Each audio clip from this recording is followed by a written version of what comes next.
কুষ্টিয়াতে একটি medical college আছে। এই মেডিকেল কলেজের নাম কুষ্টিয়া মেডিকেল কলেজ অ্যান্ড হাসপাতাল। এই মেডিকেল কলেজ এবং হাসপাতাল থেকে রোগী রেফার করে কুষ্টিয়া সদর হাসপাতালে পাঠানো হয় উন্নত চিকিৎসার জন্য। উন্নত চিকিৎসার জন্য একটি মেডিকেল কলেজ থেকে রোগী রেফার করে একটি 250 শয্যা বিশিষ্ট জেলা যে সদর হাসপাতাল, সেই হাসপাতালে পাঠানো হয়। আপনি কি এরকমের ঘটনা কখনো দেখেছেন?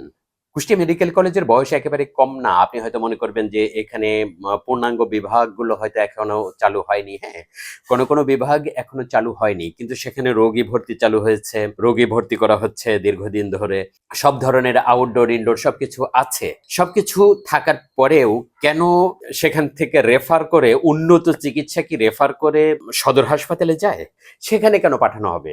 উন্নত চিকিৎসা কি সেখানে সদর হাসপাতালে হয়? মেডিকেল কলেজের যে চিকিৎসা ব্যবস্থা, সেখান থেকে রেফার করে আরো উন্নত মেডিকেল কলেজ যেটা আছে সেখানে যাবে, রাজশাহীতে যাবে, ফরিদপুরে যাবে, অথবা ঢাকাতে যাবে, পিজিতে যাবে, এই ধরনের প্রতিষ্ঠানে যাবে। কেন কুষ্টিয়া সদর হাসপাতালে রেফার করা হবে? পূর্ণাঙ্গ বিভাগ হয়তো দুই একটা বিভাগ খোলা হয় নাই, কিন্তু সবচেয়ে নামি দামি যন্ত্রপাতি, বিশ্বের অত্যাধুনিক যন্ত্রপাতি, চিকিৎসা সামগ্রী কুষ্টিয়া মেডিকেল কলেজে রয়েছে। তাহলে যদি পূর্ণাঙ্গ বিভাগ চালু করা না হয়, এই দায় কার?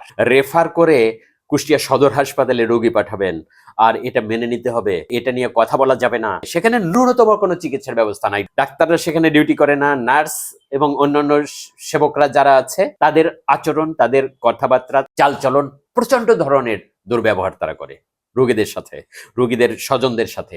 একজন মানুষও তাদের ব্যাপারে ভালো রিপোর্ট দেয় না, কোনো রেপুটেশন তাদের নাই। এই মেডিকেল কলেজ প্রতিষ্ঠা কাল থেকে, যখন নির্মাণ কাজ শুরু হয়েছে বা তারও আগে থেকে যখন ডিজাইন তৈরি করা হয়েছে, তখন থেকে অনিয়ম, দুর্নীতি, কোটি কোটি টাকা এদিক সেদিক করা হয়েছে। এখন পর্যন্ত পাঠ্যক্রম যেটা চলছে, যেখানে ছাত্রছাত্রীদের কি কি অসুবিধা আছে ওইটা এখনো আমি অতটা ভালো করে জানি না, কিন্তু চিকিৎসা, সাধারণ রোগীরা যে চিকিৎসাটা পাবে আউটডোর ইনডোর থেকে, সেই চিকিৎসাটা নাই বললেই চলে। সেখানে ডাক্তার রেগুলার বসে না, তারা ক্লিনিকে বসে, তারা ব্যক্তিগত যে চেম্বার আছে সেখানে বসে, সেখানে সেবা দেয়। এখানে ডাক্তাররা চিকিৎসা দিতে, সেবা দিতে মোটেই আগ্রহী না।